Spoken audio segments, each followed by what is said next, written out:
Hello दोस्तों, career planner पर आप सभी का वेलकम है। जैसे कि ईएसआई मेंस के लिए बहुत सारे वीडियो पहले भी हमने बना रखा है और अब हाल में ही इसका जो मेंस एग्ज़ाम लेना बाकी था उसका भी फाइनली डेट आ चुका है। तो उसी के बारे में हम यहाँ पर बात करने वाले हैं। तो चलिए हम देखते हैं। और ये आज का ही बस कुछ देर पहले 2-3 घंटा पहले इसका आ चुका है। तो चलिए हम इसे यहाँ पर देख सकते हैं। और यहाँ पर देख सकते हैं कि विज्ञापन संख्या आप डायरेक्ट देख सकते हैं कि ये ईएसआई का 2019 से ईएसआई का विज्ञापन संख्या है। और यहाँ पर देखिए विज्ञापन संख्या 2019 के अंतर्गत प्रवर्तन अपवर्तन अवर निरीक्षक, ठीक है, इन्फोर्समेंट सब इंस्पेक्टर के पद पर मुख्य लिखित परीक्षा 29/8/2021 को रविवार पटना स्थित परीक्षा केंद्र पर आयोजित की जाएगी। ठीक है, विशेष पदाधिकारी पुलिस अवर विभाग पटना। ठीक है, यहाँ पर देखिए 29 अगस्त को जो है आपको यहाँ पर आपका जो है एग्जामिनेशन मेंस का डेट दे चुका है। और केवल कहाँ पर कर दिया है, पटना में ही जो है इसका एग्जामिनेशन होगा। मात्र 4000 बच्चों को जो है इसमें एग्जामिनेशन लेना है। 4400 बच्चों के आसपास में होगा। अब इन 4400 बच्चों में कुछ बच्चे जो हैं चल गए हैं बिहार दरोगा में, उनका सिलेक्शन हो चुका है और कुछ बच्चे यहाँ पर बच रहे होंगे। तो सबके सब इसमें प्रेजेंट नहीं होगा। आप मान सकते हैं कि टोटल 4000 बच्चे यहाँ पर प्रेजेंट होंगे। और इसमें आपको बता दें कि सबको तो पता ही होगा कि 100 क्वेश्चन आपका हिंदी का पूछा जाएगा। सबसे पहले हिंदी ही लेता है, उसके बाद जो है जीके जीएस का पेपर लेता है। ठीक है, 100 क्वेश्चन तो हिंदी में केवल पास ही रहता है, हल्का रहता है। यदि आप पिछले बार का दरोगा मेंस देखे होंगे, दिए होंगे, तो निश्चित रूप से बहुत आसान रहता है। आप इसको आसानी से बना सकते हैं। बात करते हैं मेंस के लिए। मेंस के लिए हम बहुत सारा वीडियो बना चुके हैं। इसमें भी थोड़ा सा एक छोटा सा झलक आपको जाते जाते दे रहे हैं। इसके बाद ईएसआई मेंस पर पर्सनली कोई वीडियो नहीं बनाया जाएगा। ठीक है, देखिए ईएसआई मेंस में आपको जो है पूछा नहीं जाता है कैसा, करंट नहीं पूछा जाता है। आपको करंट नहीं पढ़ना है। ठीक है, तो इसमें सबसे पहले हाईलाइटेड ईएसआई मेंस में जो पढ़ना है, सबसे पहले हम लोग को साइंस पे फोकस करना है। ठीक है, साइंस पे भी फोकस करना है। तो साइंस पे जो बायोलॉजी है, बायोलॉजी का जो आप लूसेंट आपके पास है तो पूरा का पूरा रट जाइए, चढ़ जाइए, खा जाइए, पी जाइए, कोई दिक्कत नहीं है। ठीक है, कराउन है तो लूसेंट कराउन दोनों को साथ में जो है आराम से पढ़ जाइए।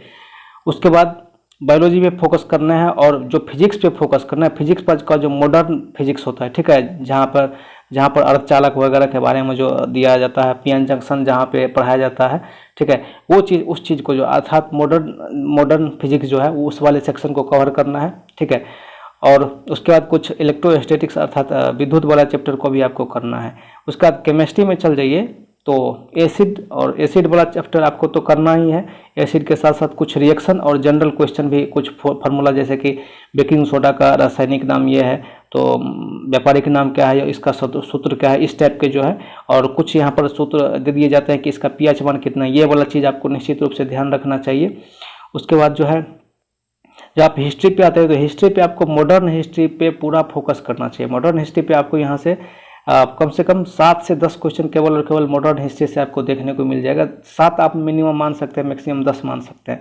मॉडर्न हिस्ट्री के बाद 1 से 2 क्वेश्चन आपको जो है वर्ल्ड हिस्ट्री से भी मिल जाएगा। तो आपको वर्ल्ड हिस्ट्री को आप यहाँ से निगलेक्ट नहीं कर सकते हैं। निश्चित रूप से आपको वर्ल्ड हिस्ट्री पर भी पूरा का पूरा फोकस देना चाहिए। वर्ल्ड हिस्ट्री के बाद जब हम बात करते हैं तो कुछ मिडीवियल, ठीक है, एमबीटी सल्तनत काल और ये मुगल काल, इन दोनों को पर्सनली पढ़ना है। और मुगल काल में भी अकबर का काल और उस टाइम में जो राजपूत के साथ जो संघर्ष हुआ था, ठीक है, वो चीज़ बहुत पर्सनली पढ़ना है। क्योंकि वहाँ से जब आप बिहार दरोगा का हिस्ट्री देखेंगे, ठीक है, क्वेश्चन पूछने का, तो केवल अकबर के काल से पूछे जाते हैं। तो वहाँ से पूछे जाते हैं कि अकबर और वहाँ उस टाइम में जो राजपूत वगैरह थे उन लोगों में संघर्ष चलता था, वो चीज़ पूछा जाता है।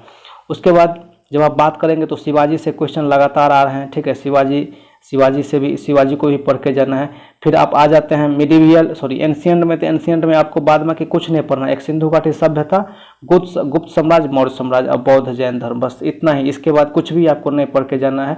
ज्योग्राफी का बात करेंगे तो ज्योग्राफी में आपको वर्ल्ड ज्योग्राफी से भी मेंस में क्वेश्चन देखने को मिलते हैं, जबकि ये सिलेबस में नहीं है। लेकिन यहाँ पर जब इंडियन ज्योग्राफी का बात करेंगे तो ये तो है ही सिलेबस में। तो वर्ल्ड ज्योग्राफी में क्या पढ़ के जाए, तो वर्ल्ड ज्योग्राफी में जो इकोनॉमिक से रिलेटेड, जैसे कि बहुत सारा, जैसे कि जगह त्रिकोण दे दिया, ठीक है, हॉर्न ऑफ अफ्रीका दे दिया, ठीक है। इस टाइप के जो क्वेश्चन होते हैं ना, जहाँ पे 3-4 देश मिलकर एक ग्रुप का निर्माण करते हैं, वहाँ से क्वेश्चन पूछे जाते हैं। और पर्सनली इसमें आपको क्या तैयारी करना है कि ये जो भारत है हमारा, ठीक है, ये जो भारत का जो उत्तर दक्षिण पूर्व पश्चिम, ये मतलब हिंद महासागर में जितने भी देश है, मूलतः वैसा देश जो दक्षिण पूर्व में स्थित है, उस देश के बारे में भी थोड़ा बहुत आपको पढ़ के जाना चाहिए। यहाँ से क्वेश्चन पूछे जाते हैं मेंस में, पिछले बार पूछे गए थे, ठीक है। तो आप वर्ल्ड हिस्ट्री में ये सब तैयार कर सकते हैं। उसके बाद इंडियन ज्योग्राफी में नदी, पर्वत, पहाड़, पठार वगैरह जो भी है, जनजाति, नृत्य, ये सारा का सारा चीज़ आप यहाँ से देख के जा सकते हैं, ठीक है। और पॉलिटी में आपके लिए लूसेंट का सफिशिएंट है। लूसेंट यदि आप कर चुके हैं तो आपको कुछ भी अलग से नहीं करना है, केवल और केवल उसको रिवीजन करना है, ठीक है। इकोनॉमिक्स में कुछ जो विद्वान वगैरह होते हैं, सब विद्वान के बारे में जो भी चर्चा है, विद्वान कौन थेसिस दिए हैं, ये थेसिस कौन सा विद्वान दिए हैं, ये सिद्धांत कौन विद्वान दिए, ये वाला चीज़ आपको रट के चल जाइए, ठीक है। करेंट आपको यहाँ से पूछेगा नहीं। हम यहाँ से उम्मीद कर सकते हैं कि सारा का सारा चीज़ हम आपको बताए हैं। और इस अंतिम चरण में आपको क्या करना है, इस अंतिम चरण में आप सभी आदमी को केवल और केवल रिवीजन पर फोकस करना चाहिए, नया कुछ भी नहीं पढ़ना है। केवल आप रिवीजन कर लीजिए, और जैसे ये एग्जाम खत्म होता है मेंस का, तो सटाक से आपका पीटी का होगा, 2213 का पीटी होगा, ठीक है। इसलिए डरना नहीं है, घबराना नहीं है। इस बीच में आपका जो है, हो सकता है कि ग्रुप डी भी एग्जामिनेशन निकाल दे, लेकिन आप पर्सनली एक एग्जाम को ही लेके चलिएगा, ठीक है। 2-3 एग्जाम साथ में लेके चलेंगे तो आपका ये हो जाएगा खिचड़ी, और आप जो है आउट ऑफ पवेलियन हो जाएंगे और आप कहीं का नहीं रहेंगे, ठीक है। तो कहने और करने के लिए बहुत सारी चीज़ें हैं। भर रात लिख जाएंगे, रात के 1 बजने वाले हैं, और विज्ञापन आया है, तो मेरा यह कर्तव्य बनता है कि आप लोग को सबसे पहले कोई भी जानकारी दे। तो चलिए हम फिर मिलते हैं नेक्स्ट एपिसोड के वीडियो में। बहुत बहुत धन्यवाद आपका ये वीडियो देखने के लिए। और यदि आप चैनल पर पहली बार विजिट कर रहे हैं तो चैनल को निश्चित रूप से सब्सक्राइब करके हमको सपोर्ट प्रदान कीजिए अपना। और किसी भी तरह का कोई क्वेरी यदि आपका रहता है तो कमेंट में आप अपना जो प्यारा सा कमेंट है निश्चित रूप से छोड़ के चल जाए, उसका हम रिप्लाई जरूर देते हैं, प्रत्येक कमेंट को पढ़ते हैं। तो निश्चित रूप से आप अपना रिप्लाई दीजिए। और बिहार दरोगा से रिलेटेड या एसएससी जीडी की नई वैकेंसी आज ही आई है, तो उसका आप कोई भी आपका भ्राताश्री, अनुज, अग्रज कोई भी करते हैं तो आप निश्चित रूप से उसको यहाँ से बता सकते हैं। तो बहुत बहुत धन्यवाद। मिलते हैं फिर से एक नेक्स्ट एपिसोड के साथ। तब तक के लिए बाय, जय हिंद, गुड नाइट।